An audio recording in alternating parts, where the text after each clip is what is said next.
We're on. Mine says off air. It says off air. Yeah. Mine says live. I think we're live. Okay, well, we're editing this anyway, so. Yeah. And we're live. Okay. Actually, we're not, which is No, even mine better. says live now. Oh, okay. Well, We're off to whatever. an incredible start for the subject matter This is tonight. fabulous Yes. broadcasting. Ladies and gentlemen, welcome to another Hoops HD podcast. Lee Del Vecchio here, joined by David Griggs. And we're here to do, not probably the podcast you would assume the day after Selection Sunday. We're actually not really intending to talk about the selections themselves or the upcoming tournament, more of a kind of a state of the game podcast. And we felt like after Selection Sunday was a good time for this. This basically is born out of an idea that David had a couple weeks ago, and I suggested that, we're in the middle of, the run up to Selection Sunday. It probably wasn't the best time to talk off the court, but now that, it used to be now that all but 64 teams, but now that I think about half of Division One season is done because we have 4 tournaments. If it felt like as good a time as any before the attention of the tournament goes, and to be honest, with our brains, we probably would have forgotten if it got to May. So Right. tonight we're basically going to briefly touch upon the state of game, and like I said, this came out of a David Griggs theory. And David, thanks for joining me. I'll let you basically take it from here and explain. Well, I think college basketball, it's still great, but it sucks compared to what it was 5 years ago, 10 years ago, and 20 years ago. And I think we kind of forget that every November, December, January, I think you and I and a lot of other basketball centric people are like, where's the excitement? Why is the arena half empty? Like, why aren't there more good games? Where did the rivalries go? I mean, it used to be we have now ESPN does rivalry week, and they have to stretch just to fill that out. We used to have rivalry season. And all in all, I think now it doesn't seem that way because the NCAA tournament as an event is still hugely popular. But college basketball as a whole, I think, is dying out. It's turning into the Olympics to where people get really into gymnastics and swimming and track and field while that event's going on. But it's almost to the point of where it's not popular any other time. And I think it used to be. And I was just I am a college basketball centric person. I like other college sports, but you're more of a overall sports person and you're a lot more well versed in a lot of other areas when it comes to television, attendance, ratings, what's popular, what isn't. So I was glad you decided to have me on to host this because, quite frankly, you know more about it than I do and can you can give a side of the story that I could not give. I Well, just first of all, you're giving me far too much credit, and the way I think we'll go after this, so to speak, over the course of the next at most hour. I've got plans later, and I don't want to subject anyone to an hour. We still love the sport, although over the next hour it might not sound like we do. I guess first we should address why we feel this way, and then I want to throw out possible reasons why I think it could be. You can throw out reasons as well, and we can just analyze them one at a time. First of all, you mentioned, and we'll start with the one you brought up, which was attendance at games themselves. Yeah, there just isn't any. Like these arenas used to be packed, and the atmospheres used to be great. I don't know if they've priced out the casual fan. I don't know what it is, but people aren't going to games anymore, and it's not just at your smaller programs. It's at major programs. You look at power conference programs, November, December, January, the arenas are empty. Nationally ranked programs are playing conference games against other ranked teams, and they're not selling them out. That was unheard of as recently as 10 years ago. hmm From my point of view, I mean, yesterday was incredibly depressing as a UConn fan, but you know what? It was a hell of a run for them to get there, and I've actually kind of gotten over it, so to speak. Um, from our point of view, UConn's attendance, specifically in Hartford, because in stores it hasn't been an issue. They usually don't have a problem filling Gamble Pavilion. That's 10,000 seats. But in Hartford, the XL Center seats 16,000. After a reconfiguration, it's 15,000 with more, 15.5 with more luxury seating. And this was the first year of that. There were a couple of factors at play there. I know one thing, and it had been trending down before the Big East, as we knew it, dissolved for us. So it's not just because instead of playing Georgetown and St. John's, they're now playing East Carolina and Central Florida. That it was going down before then. and alarmingly so. And what it was is it was an athletic department that refused to really do dynamic pricing. Basically, here would be the one change that UConn would make ticket price wise is if the team won the national championship, the ticket prices the next year would be $5 more a game. And they would stay there until the next time they won a national championship, and they would go up another $5 a game. And in the last couple of years, I have to give Ward Manuel a lot of credit, as well as the folks in the ticket office, is they've really started to introduce dynamic pricing. Now, they've introduced it because they had to introduce it on the football side, and it became a huge deal because the football team is horrendous. But they brought it over to basketball. And this year, it really felt like things trended back up. Now, it could they just won the national championship. Yeah, well, the team also lost 60% of its scoring. So I tend to think that it isn't just, the bounce off of winning a national title. It was that they've started to do dynamic pricing, whereas, I'll give you an example. For the women's side is actually a better argument because the only interesting men's basketball home game this year on a national level was against Texas at Gampel Pavilion. On the women's side, for example, the last couple of years, the Stanford or the Notre Dame or the South Carolina game has been $10 more, but at the same time, the games against the Coppin States, the Central Connecticut's of the world have been less. The men did a lot more of, around the holidays, they did a 3 for $50 pack for the people that endured the horrific football team.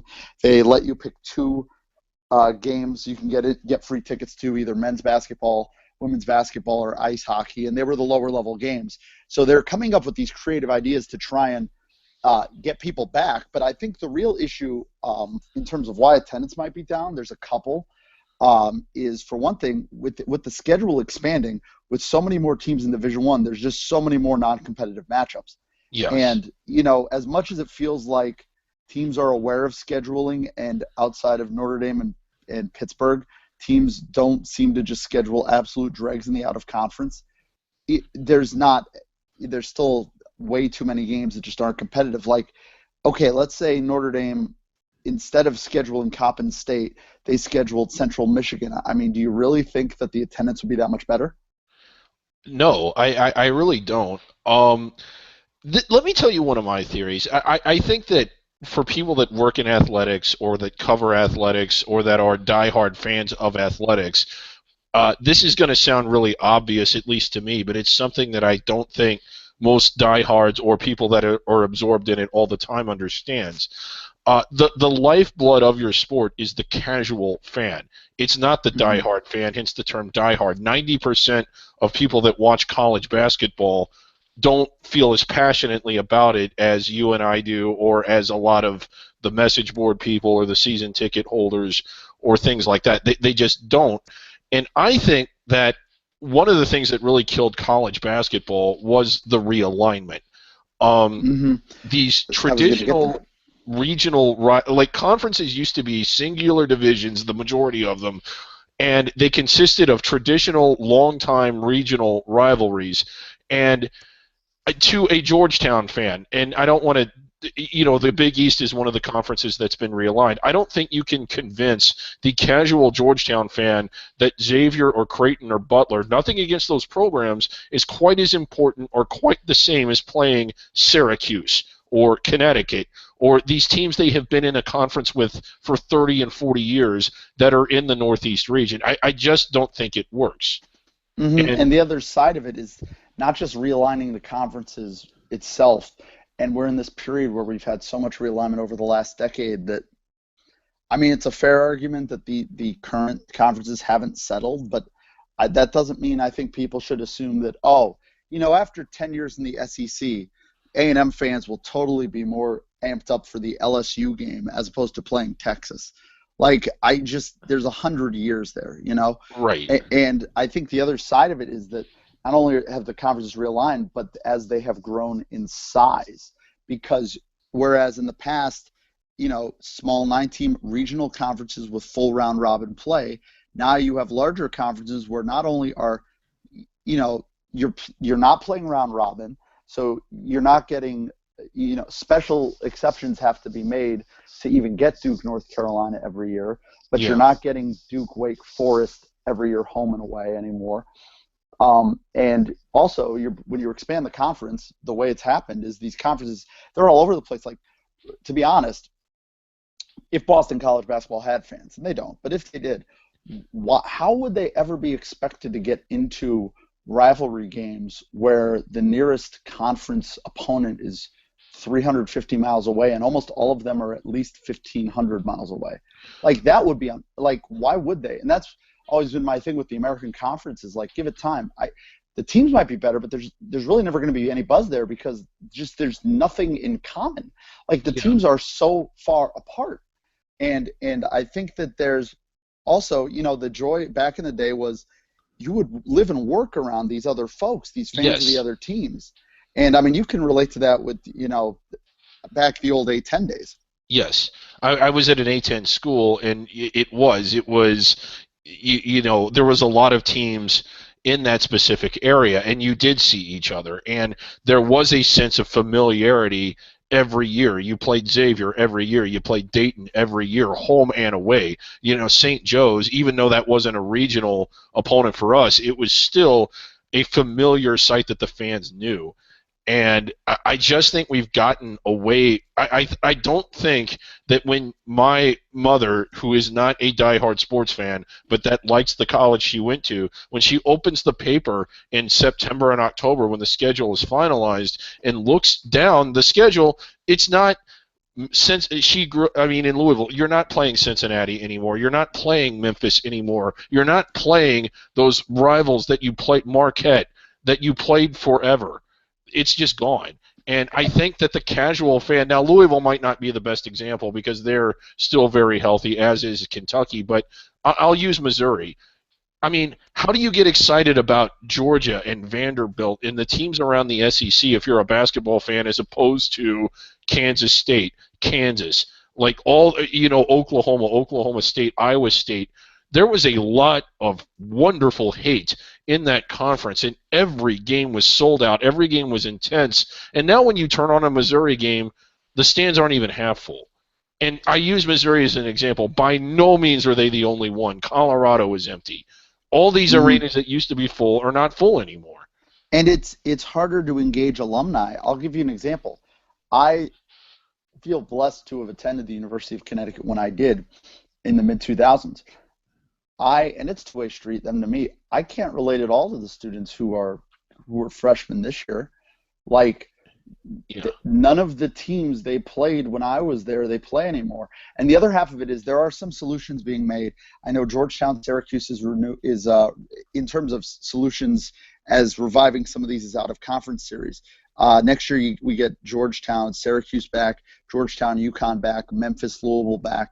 And that's all well and good, and that will be better. But at the same time, I think there are two things that will come out of that. I think, one, an admission that, wow, we missed this. But two, it won't ever be the same because when those games were happening and why they were so big rivalries, there were things on the line. There were conference championships on the line. These were games being played in January and February down the stretch to determine NCAA tournament lives.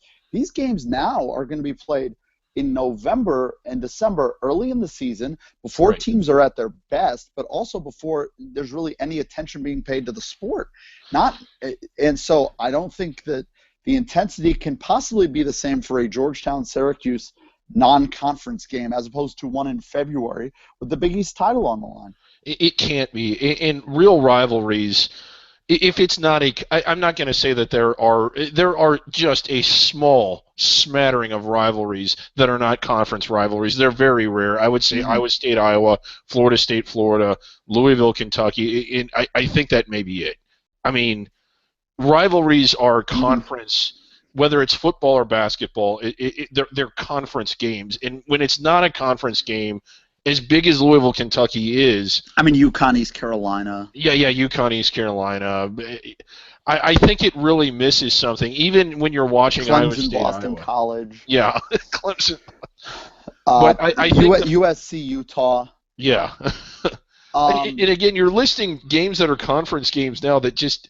There just isn't any intrigue in USC Utah. When Utah and BYU was a conference game, now they've kept it going, but it isn't the same. It really isn't. And, well, yeah, and that's the other thing is one way that these schedules used to be filled was that you'd get those conference games, and the example I'm going to use is New Mexico State, New Mexico. They'd be home and home. Yeah. And teams today just are not willing to sacrifice two out of conference dates, for a rivalry. I'm not sure if Xavier Cincinnati was ever 2 games a year, but It was, but we're talking 70s and 80s. Right, exactly. And that way Yeah. both teams would get a shot at home, and it was a really good way to determine things. But it was I think the death of the home and home has also, to a degree, led to the hostility we see in general. I mean, everything seems so hostile on social media anyway, but like when this is your only shot that you've got, Yeah.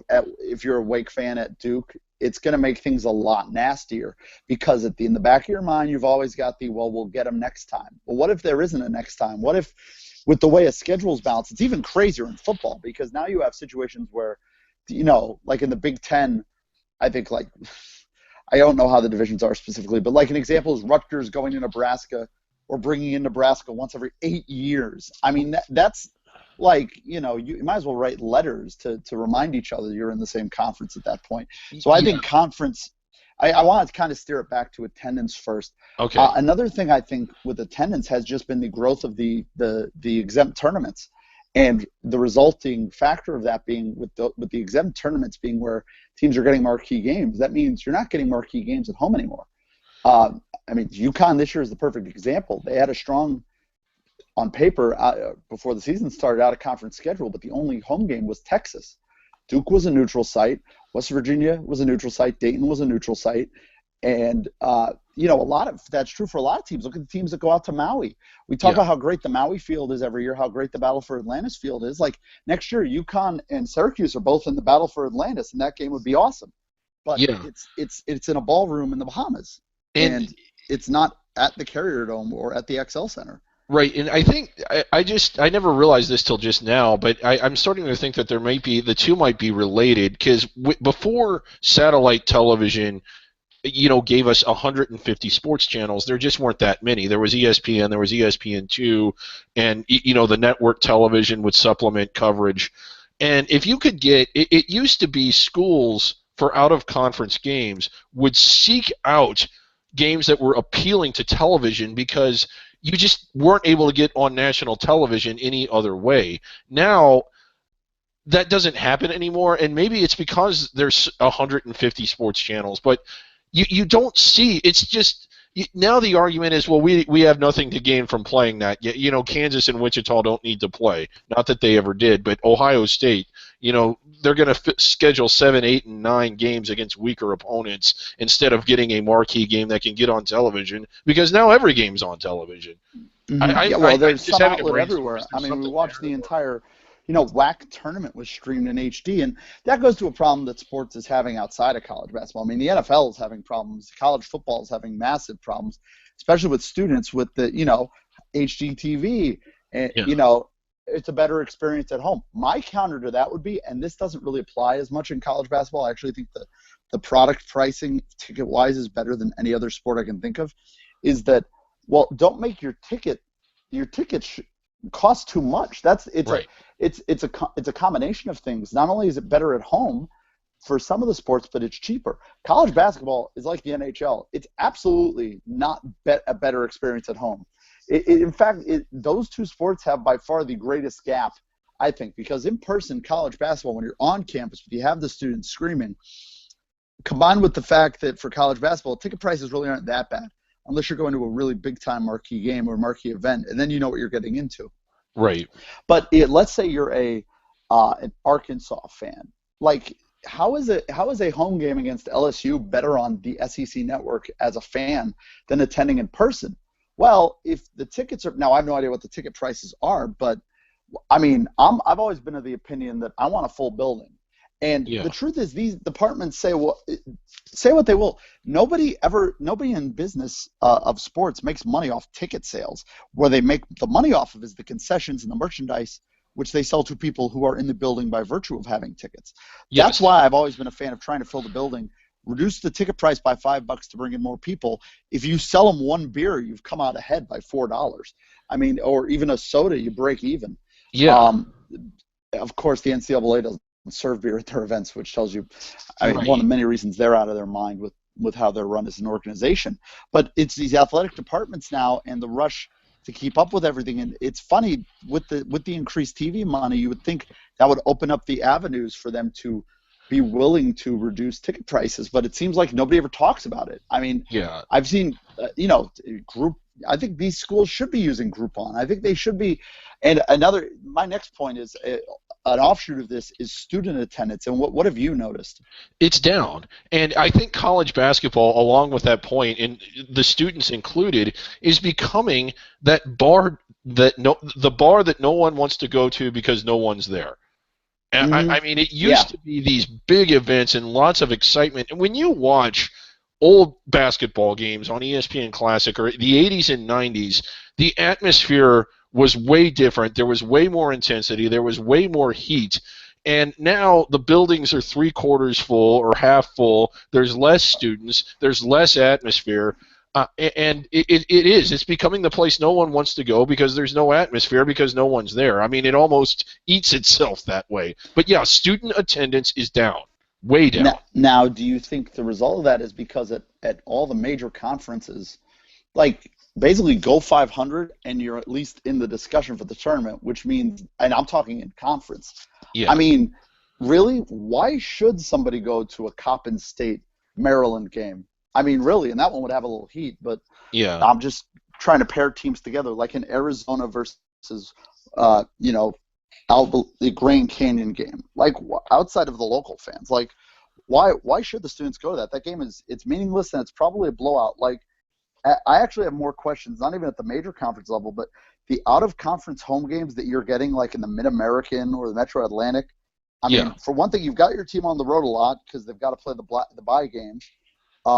So they're hardly ever home early in the season. It's in some cases not at all if you're the MEAC or SWAC. Right. The teams are getting beat in most of those games, so the records are bad. And then when you want to get a home game, I mean, it's just they're totally unappealing opponents. I mean, Sacred Heart versus, bad example, like UMass Bryant. I mean, why would anybody go to the Mullins Center? Right.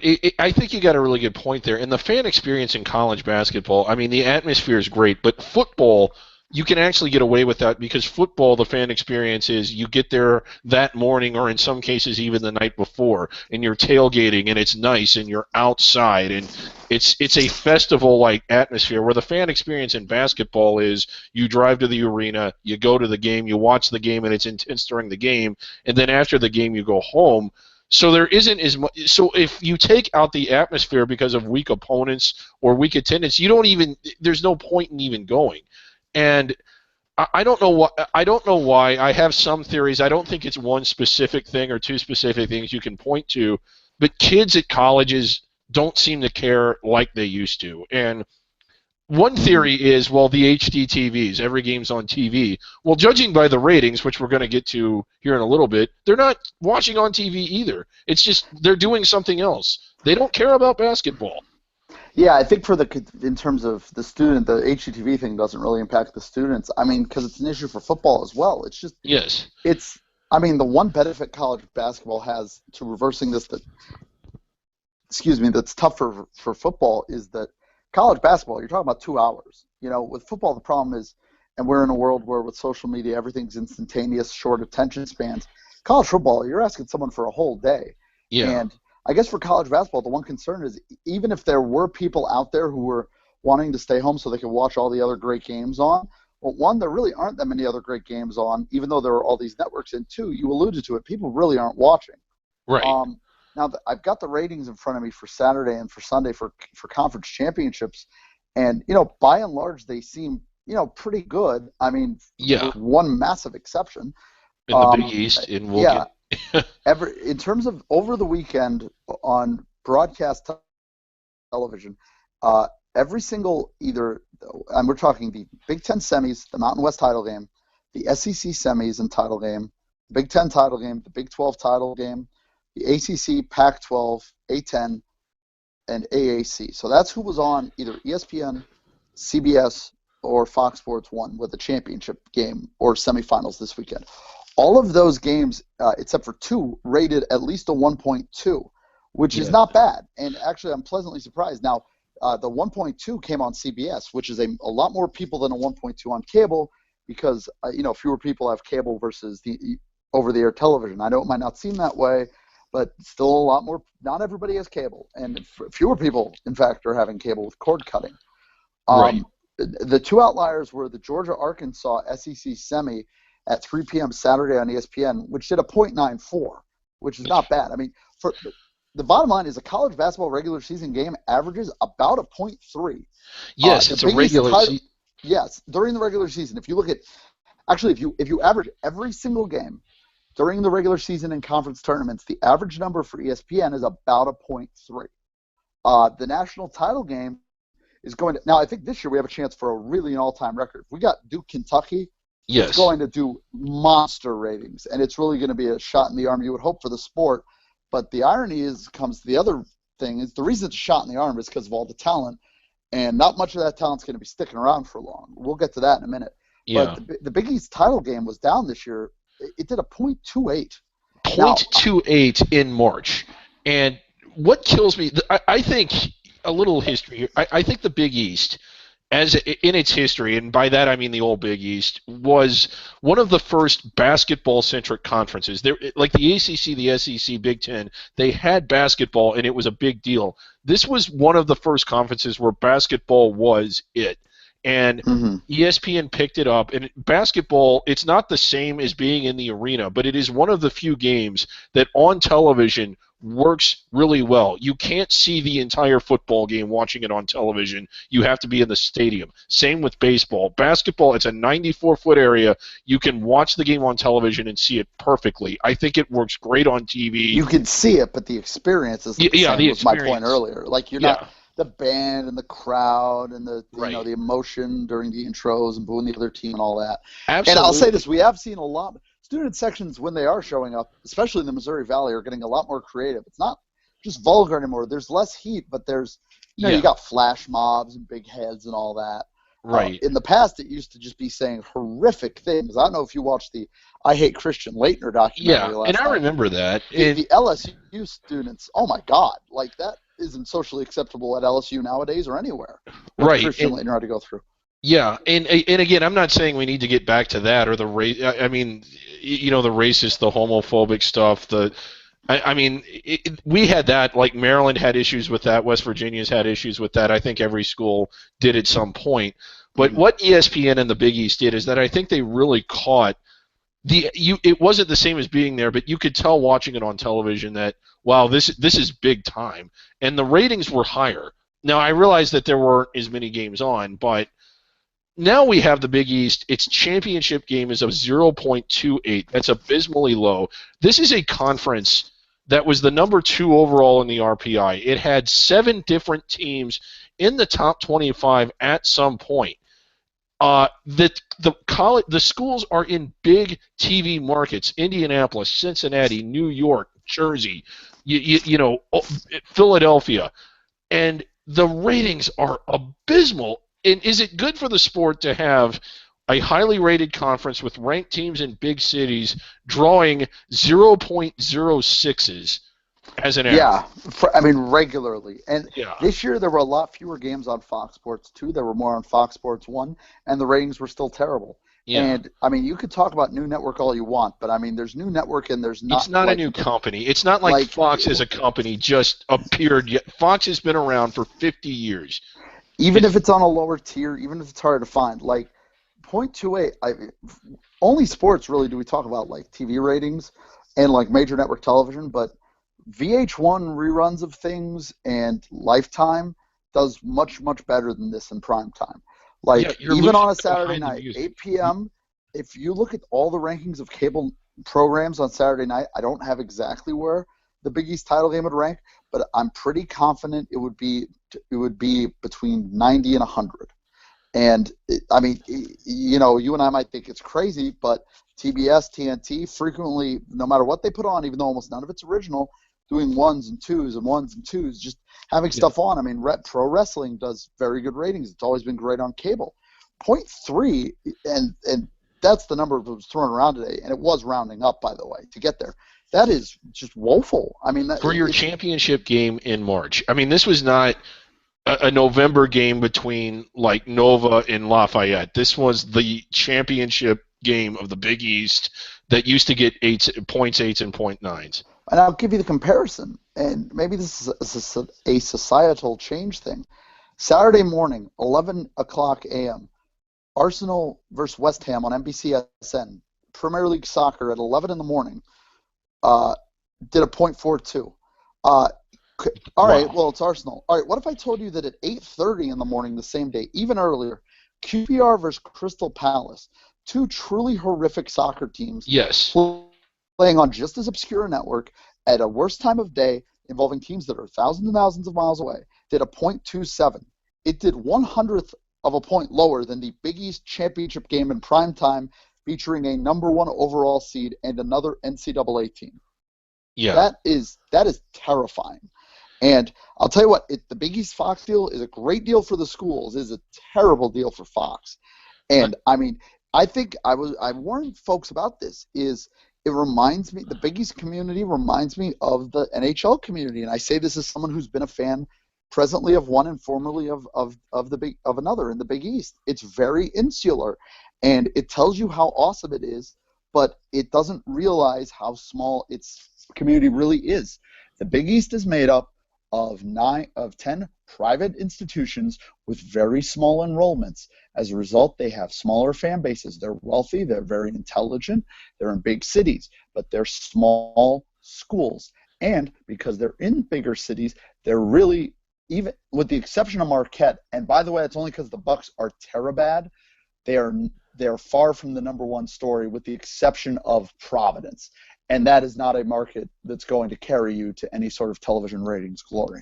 Right. Another basketball-centric conference, which most casual fans would probably be surprised to learn this, but the Atlantic 10, we talk about empty arenas. Like, Dayton is not one of them.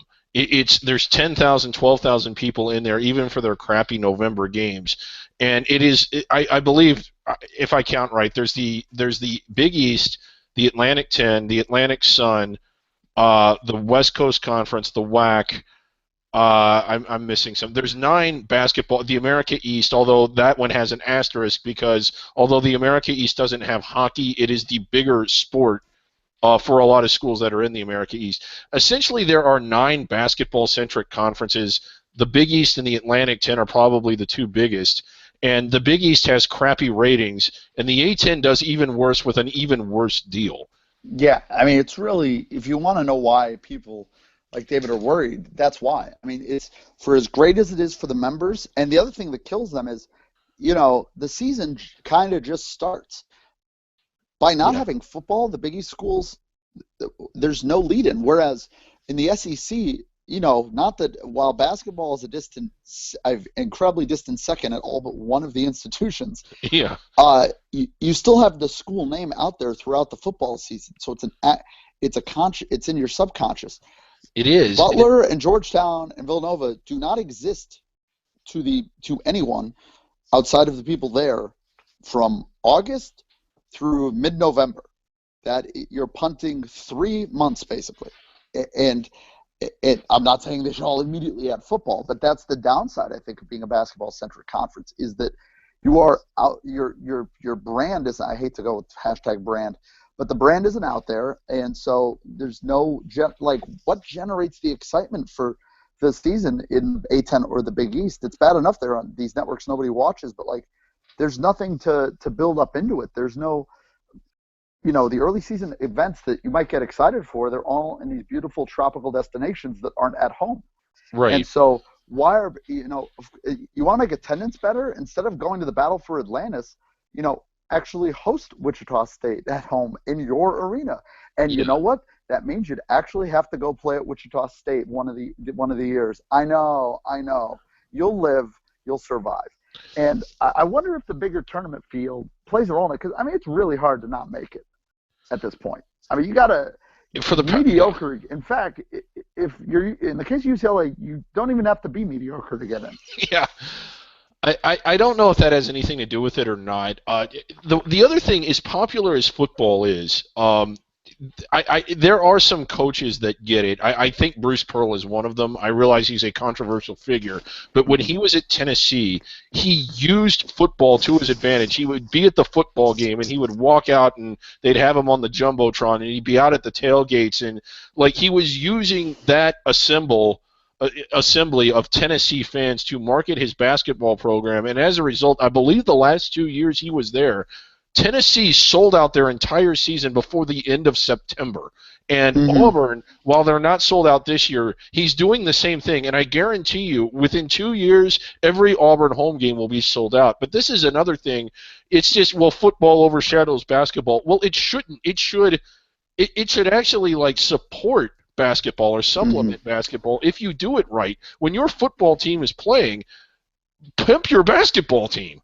Yeah, you would think. Like, I mean, UConn does, but that requires being at a UConn football game, which is just overwhelmingly depressing. Yeah. Another thing in terms of actually the on-the-court product, and we know about this, is do you think there's an impact by having players just not sticking around, having the one and done? Now, I mean, it's better than when they weren't. Is that better than when they just, if a player was good enough, they could just go to the NBA, you never had to worry about this? At a lot of these schools, I mean, I would say it isn't an issue because the one that does it the most is Kentucky, and every game is sold out. They're ranked. Right. The fans are crazy, but the talent level just isn't what it used to be, and we know that. Or in terms of in college, because guys aren't sticking around now. The talent level is certainly it. I think there's almost another element to it, and it's almost hard for the casual fans that I referred to earlier, the 90% of the sports fans that aren't casual, to get to know the players and like familiarize yourself with the players. Because it was incredibly odd. We're talking maybe one or two a year, if that came out of college early. Now, at your marquee programs, when you look at the NBA draft, there are very few seniors. There's maybe you probably know more about the NBA than I do, but the majority of the college players in that draft are not seniors. And I think like it's almost like they're just passing through for a cup of coffee, and the casual fans don't really know the players as well as they used to. Because in the Big East, like in the days of the Big East, and in the 80s and 90s, it was almost like these storylines, like these caricatures. I mean, they were real people; they weren't caricatures, but on television they were, and there was appeal there. Yeah, and it's interesting because I don't think it's just guys going to the NBA. Well, I mean, that obviously it hurts, but you have to look at. I don't think folks necessarily realize how long the list of the early entry list is. I mean, it's one thing if we're talking about like Jahlil Okafor or Karl Anthony Towns, but the early entry list for the NBA every year, it's like it ends up being 50 or 60 guys. Now, there have been positive steps taken in this direction, whereas there is now a larger window for a player to change their mind when they realize they're not going to be drafted and return to school and not lose their eligibility. For a while, that was a real problem and we see this every year, and this is where it really hurts because it wrecks lives in a way too. Guys who declare to go pro who are not getting drafted and don't have a chance to get drafted, and everyone knows it's a bad idea, but they see the dollar signs in their mind, and everyone thinks they're a number one star, and they end up not getting drafted, and they can't go back to college, and they got to go try and play pro overseas, in a foreign country. It might be another language, and that's bad for them, and that's a disappointment, but it impacts the program they're leaving behind. Like it's harder to sell tickets if your star player isn't around anymore. It sucks that he's playing in Tel Aviv, but now what have you got? Now it makes your team worse, less likely to go to the tournament, less reason for people to go out to the games.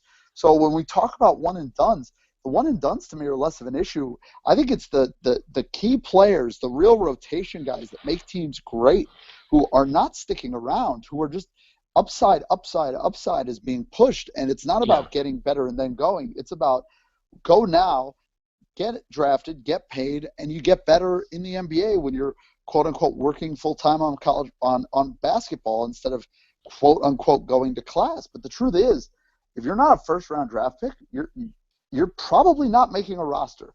Second round draft picks almost never make rosters. Right. If they do, they're the Knicks or the Bucks, and they're just filling out a roster. And the game itself, again, the quality of play doesn't seem to be nearly as good as it was 15 and 20 years ago. I don't know enough about the AAU to speak intelligently about it, but you are dealing with every backwards prick on the planet, it seems like, Yeah, if you're around yeah, a college basketball team going through the recruiting process.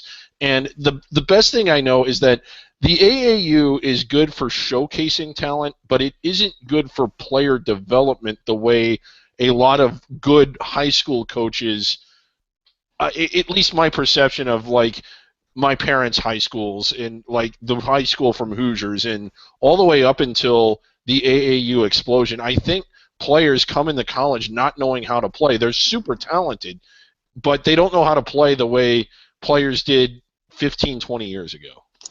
yeah. I mean, Is for that me, it fair or comes down ignorant? I to. don't I think know. it's fair. I think one part of it is on the AAU circuit when you get these super teams. I mean, the best players in the country, the teams that they play on are loaded, and what that means is because they're loaded, because they have so many good players, they're playing fewer minutes. They're playing in these events where they're flying all over the country. They're playing 3 games a day, but in terms of development, they're getting subbed out all the time. They're not learning in games at the AAU level, and also because they're awesome. It's not until they get to college where they realize what they need to work on, and it might be a first time for them because, I mean, let's face it, the coaching level at the AAU, forget about the people, it's not going to be the same. There's no No. it's not a job being an AAU coach. It is a job being a college basketball coach, and it is Yeah. full time developing basketball players into a system to get better. And I think that the AAU circuit, when you've got guys who are just on these all-star games, people talk about they don't play any defense. Well, I mean, it I don't think that's as much of an issue as where the teams are just fully stocked, fully loaded. And if it was more of a system like the old days where it was just high school basketball, I think it would be different because then if you've got a guy like D'Angelo Russell and he's just playing for a local high school, you know what? He's great, but he's got to do a couple things differently. One, he's got to learn to play with double and triple teams because he's the best player on the floor by a lot. And two, he's got to learn to utilize his teammates who aren't nearly as good as he is when those triple teams come, or learn how to beat them. Which Yeah. means that when you get to the next level and you're not getting doubled or triple teamed as a freshman, things are a lot easier because Yeah. you've been playing with 3 guys in your face the whole time. So I think that's the side of AAU that's affecting it more than just it's street ball. They're running up and down the court. I think it's the in the AAU circuit you don't get used to having to elevate your teammates or playing team basketball because everyone individually is so good. Yeah. Um, I'm just trying to think of somewhere else to go with this. I don't know. Where did you want to hit on next? Okay, well, we talked about attendance and television ratings. It's the overall expanse of the season. Like right now, college basketball is page one around the country. Everybody's a college basketball fan, but I don't know. Like it doesn't just fall out of the sky, and that's one of the things. It's like college basketball, in my opinion, is great all year, or it could be. Um, why isn't there more of a focus on it in November and December? And what can be done to make it more popular? And for instance, I saw the Big 12 and SEC Challenge is moving its event to January, and their reason for doing it is because they want the event to be played at a time where it gets more attention. And I'm like, this is so backwards from why we started this event. You probably remember the Hardwood Classic, which was the Big Mm-hmm. 12 and the Pac-10, and the thinking was we can't really, our arenas are slammed during conference play, but out of conference play, it's hard to drum up interest. It runs up with football. We need a showcase event where we get brand names, there's that term that you hate, into the arena that are recognizable and that'll fill the stands, and so we can have big crowds in November. And it worked. But now instead of having events in November to emphasize basketball, we're moving them to January to emphasize the events. And I'm like, why don't we have more of that? We need more good games in November and December. Like we need intrigue, something that will get people interested and keep them interested. And maybe the season starts too early because when I first got into college basketball, like really got into it, the Friday before Thanksgiving was always the start of the non-exempt season. Unless you were in an exempt tournament, That's when the season started. Now it's 2 weeks earlier with this expanded schedule, and And everybody is in something. Everybody is in a tournament, be it in yeah, the Bahamas or be it being played at Weber State. Everybody's in something. yeah, and you almost wonder, like, has that actually? I mean, college basketball, as big as it is now, opening day in baseball is huge. The week one of the NFL season, they throw a party. I don't know how the NBA opens its season, but college basketball does not start off with a bang. It starts off with a pop. And I don't even think most people that are in love with college basketball now, the day the season starts, even realize that it's beginning. Yeah, I mean, it's because there's not a hard and fast date every year. It's this generic thing. Whereas It's with the college second Friday football, of November. I mean, yeah, that's what I it mean, is. that's. But it's the other problem is that it's competing with football, and not forget about college football.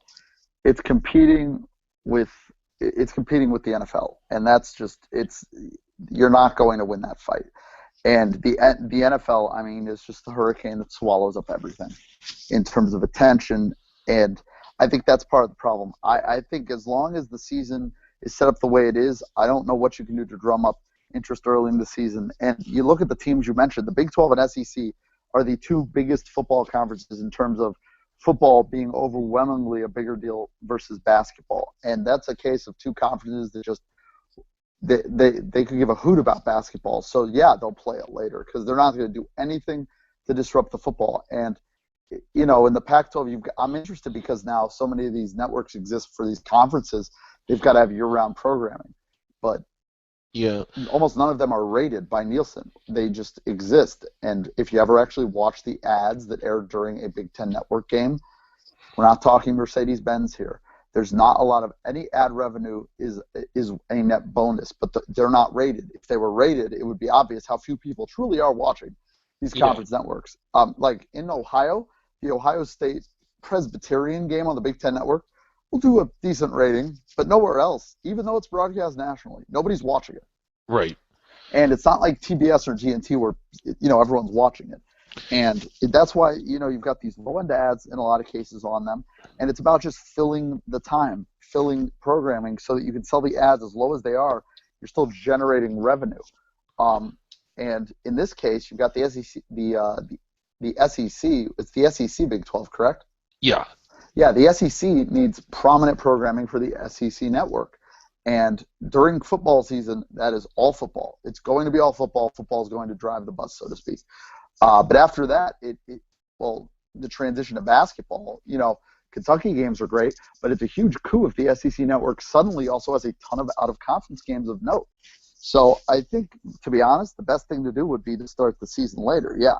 I would agree with that. And it's something else you mentioned, all these conference networks and television in general, and I kind of wanted to get your opinion on this. Like when I was growing up, I grew up in Louisville, and the games were on free-to-air network in Louisville, like the local WHAS or like the CBS affiliate or the ABC affiliate would carry Louisville. NBC had Kentucky. And that was very commonplace. If it wasn't on national television, it was on in the local market. And with the explosion of satellite television, you had these conference deals. And as conferences started to sign them, like when the A10 would sign with Fox Sports Ohio and NBC Sports, and the Big East would sign with Fox Sports 1. I'm like, well, this is great. There's all these games on TV. But what I didn't realize that I do realize now is that the casual fan doesn't have a Monster Sports package. If you're not on the local affiliate, which the Big East is not, you can't turn on your local Fox station and watch Fox Sports 1. You need the satellite package to get it, although it is a little more widely distributed. The A10 is even more egregious. Like the networks that the A10 is on are not even carried by a lot of the school's cable television packages. So the students basically can't watch their own team. Is that hurting it? Is it alienating the casual fan, in your opinion? These satellite deals that you need premium deals to get the games. You can't just turn on your local station anymore. Yeah, well, I mean, it's tough, with cord cutting, with cable getting so expensive. People, Yeah. I mean, more. It's not just don't look at it in terms of how many people are cutting it. Look at who it is. It's all the younger generation, and the younger generation is the most pivotal one for advertisers because they spend the most money on disposable income. That's why 18 to 34 is the target demographic for television broadcasting in terms of sports. And that demographic, people, times are tough for you look around. A college degree doesn't by any means guarantee you a job anymore. No. Money's tight. You're not paying $150 a month for cable, let alone the additional sports pack you need to get the games. I mean, unless you're a hardcore fan. But at the same time, if you're doing that, you're not also going to shell out for tickets. Like, you got to make a decision. Right. And you could argue you shouldn't buy either, or you got to buy food. So I think that's tough because and alumni are what keep all of this going. That's what the casual fan is. The casual fans that are watching are rooting for their school, and this is the only time of the year they're not paying attention to the Purdue regular season. But this time of year, time to fill out a bracket. Oh, hey, we're in it this year. I'm gonna be watching. Go team. Let me read up on who's on the team. Let me pick them to the championship game, even though it makes no sense because I went there and we're great and we're awesome. I mean, that's the only reason why Kentucky is. It's amazing that Kentucky has 50% of brackets so far on ESPN. Like, really, they should be on 99% of them. Like, the fun part about that for me is always seeing the people who pick like their alma mater no matter what. Like, there are going to be Manhattan alums who pick Manhattan to win the national championship, including win over Kentucky, and no matter what, and because go Manhattan, and it doesn't have any impact. But those are the fans who come in now, and I say this. The message boards, the enthusiasm is great, but those are literally the least important people to the lifeblood of any athletic department.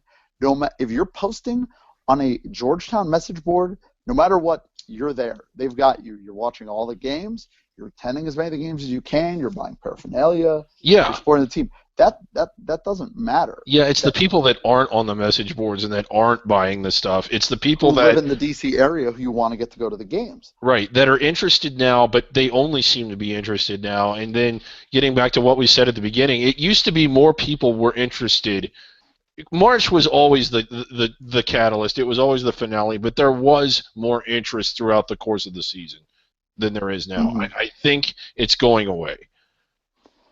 And I mean, I think moving the schedule, the season start later and shortening it up would be the solution. I also don't think it's going to happen. No. And I'm interested to see how long. I mean, what are your thoughts? I guess we'll close with this. With conference realignment, with everything like this, with the way that the selection shook out this year, with the Mountain West and the American only getting two, the A10 got 3 teams. Mm-hmm. The power conference teams were the ones that got the eye test bids. Eye test and strength of schedule are referred to, and inherently it is easier when you are a major conference team. Your strength of schedule is going to be better because you get to play more good teams, and your eye test is better because you're going to be on television more.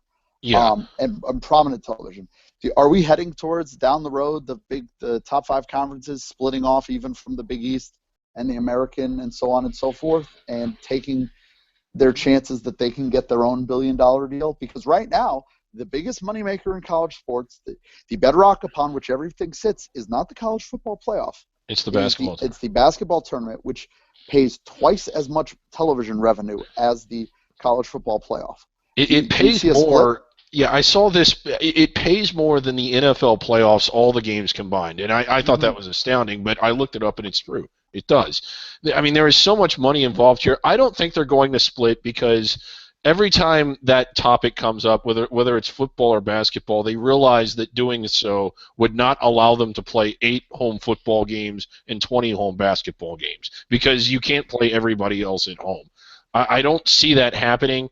I do think that it's going to get – I mean, with the last 10 years, the mid-majors, I hate that term, but the non-power teams have really made strides. I remember it being a huge oddity for a non-power school to get as far as the Elite Eight. We've seen Butler, the national runner-up. We've seen Davidson go far. We saw George Mason do it. We saw Wichita State do it. Now it's almost not even news. I think that era might kind of be going away to where by the time you get down to the round of 16, 15 of them are power conference schools.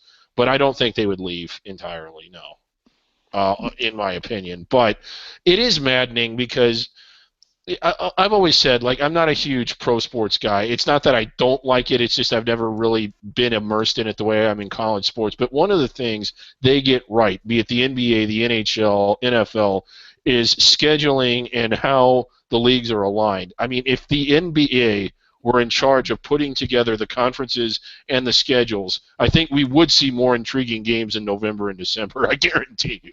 Yeah, well, I mean, Jay Billis has talked about this in the past. That basically what college basketball needs is like a commissioner, Yeah. and to be honest, I mean, he really should be it, you know. Well, what about me? Um, I'd be a but great commissioner. yeah, well, obviously a puppet would be a tremendous job, and the Yeah. fact that there really is no oversight, it's just a bunch of independent, Yeah. schools looking out for one another. There's not one unifying body, and it sure as hell isn't the NCAA. Yeah. And I wonder if I don't think there will be a split in terms of the tournament, but I do think there will be a new sort of structure in the next 10 years. I don't think it'll be the Oh, NCAA. I think the schools are going to just take this upon themselves to just basically start over, so to yeah. speak. And I think in that process we will lose a few schools on the back end, but those will be schools that were making money anyway. Hmm. But I don't think there's a long term because look, the ratings that explode for the tournament. It's because it's interesting. The early round ratings are always the big ones because you want to see if, can Northeastern knock off Notre Dame, can Albany knock off Oklahoma. But the worst thing to happen to ratings long term would be UC Irvine making a run to the Final Four. Nobody wants that, and especially not this year. I mean, this year is about wanting to see the powerhouse matchups because we have them. So it's really a double-edged sword. America wants that. It's such an instant gratification society. We Well, want that Valpo. didn't Butler get huge ratings for that game against Duke? I Yes, thought it was that the one was highest rated interesting. game. If they can get to the title game and play a marquee name, Yeah. yes. Okay, I see But what you're if saying. it's like the 2011 Final Four where you've got a VCU. VCU and Butler, and on the other side UConn, Kentucky, it's kind of a wet fart ratings wise. So I guess that basically sums it up. I mean, I still like the sport. You do Oh, I too, love right? it. It's still my favorite sport. It's just, it could be so much better. It really could be. So to summarize, basically, start the season later, although I don't think that'll happen. Bring back rivalries. It goes back to stronger, out of conference scheduling at this point because the rivalries aren't these conferences aren't going to suddenly change their mind and go Yeah. back to their old conferences. Like we need schools to be willing to take chances in out of conference scheduling. We need if Kansas would do it or Missouri would do it. I don't know who those two could play out of conference that could Yeah. possibly strike it up. But Yeah, if who tho- could if- those if two those play two that would could, drum up some interest? Or Texas and Texas A&M. I mean, who could they play? they would need to find somebody. Yeah. The obvious solution is Texas A&M to play Kansas Yes. and for Missouri to play Texas. Yes. Those are the out-of-conference solutions we need Yes. between those four. Yeah. And, it's interesting because tonight I just watched the women's selection show. And if UConn can, get past St. Francis Brooklyn, the women, in their first game, they will play the 8-9 game, which is the winner of Seton Hall and Rutgers. So you have UConn, Seton Hall, and Rutgers all in a 4-team grouping because they're all in different conferences. And that's Those ridiculous. are three teams that have played like 100 games combined. And Yeah. the fact that the Rutgers Seton Hall can even happen in the first round, it's astounding to me. Right. But no, this has been good to talk about. And certainly we'll see the positive side later this week because no matter what, the best time of the tournament it's the first 2 days. It's Thursday and Friday. I'm disappointed UConn's not in it, but I'm accepting of it because they did it to themselves. And yes, I will be watching the NIT game with Arizona State. Yes, I hope that Arizona State brings the curtain of distraction to the Northeast, Yeah. as well as some weather. But it's all about Thursday and Friday, and it'll probably shock you, David, but I'm picking Kentucky to win the national championship. Man, that is shocking. I don't know. Real quick, did you fill out a bracket? I know it's tough for puppets, but Yeah, I haven't yet. I honestly don't think it will. I think Kentucky will breeze through to the Final Four. The one team, and we've talked about this, is that they tend to struggle. The teams that have given them fits are teams that don't like to run, not Arkansas, but Ole Miss. And one of the things when you watch the games, whether it's Ole Miss or A&M, Florida, LSU, the ones that they've had to sweat out, it's mediocre half-court teams. I think if they get matched up against a really good half-court team like a Virginia or a Gonzaga or even a Nova, they would really have a hard time winning that game, and I almost don't think they would. So. Yeah, I actually have a Final Four of a title game of Kentucky-Virginia, and I took Kentucky, but it would not shock me if Virginia won that game. By the way, the other side of the Final Four, I have Kentucky-Arizona, and on the other side I have Virginia-Iowa State. And a Virginia-Iowa State Final Four game would guarantee that if Kentucky could get to the title game, they're going to have hell to pay on the defensive end of the floor. Yeah, but and they would if they're playing Arizona. Yeah, that too. So this was a good discussion on the sport itself. Issues with it, declining attendance, declining TV ratings, but they don't apply in a couple of days. So I hope everyone out there listening, these are things to think about in terms of the overall health of the sport. I don't want folks to just remember how great Thursday and Friday are and assume everything's well. Everything isn't well. There are ways that we could have it. It wouldn't be this exciting earlier in the season, but there's ways we could make it fun. Yeah, and again, it's a 4-month. I mean, the structure is perfect. There's 350 teams basically fighting for 40 spots, and if you're not in that top 40, you have to rely on a conference tournament. The regular season could really be something, and we could have 4 months of this instead of 4 days. So for David Griggs, I'm Lee Del Vecchio. Thanks for listening to another Hoops HD podcast. So long, everybody.